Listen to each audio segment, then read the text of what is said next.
És que és un projecte que el que afronta és una reforma molt necessària que, per altra banda, tot l'equip, tots els portaveus i tots els candidats l'any 2019 ens vam comprometre a desenvolupar-ho durant aquesta legislatura, i resulta que el dijous no només no s'ha fet res, sinó que el dijous es va plantejar fer una reunió en què s'expliqués el retorn de la participació ciutadana amb una xifra. La inversió havien de ser 7 milions d'euros. La inversió prevista el dissabte, és a dir, havien passat 2 dies, eren de 9 milions i mig d'euros pel mateix projecte. Quan es van plantejar coses i fins a quin punt els tècnics ho tenien treballat, es va demostrar que no hi havia ni un avantprojecte ni res darrere. Per tant, que és simplement de nou un anunci perquè doni la sensació que s'està fent.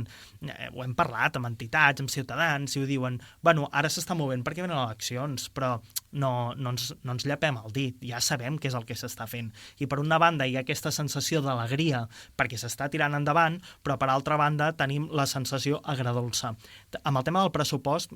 haig de manifestar el meu descontent perquè en la darrera campanya electoral Junts per Catalunya va fer una inversió molt important de propostes de cares al nostre municipi per imaginar el Palamós 2030, que si haguéssim, en aquell moment no ho podíem saber, però amb els fons Next Generation hauríem rebut molts recursos i, per tant, si aquests projectes haguessin estat redactats o podríem haver preparat, hauríem rebut molts diners.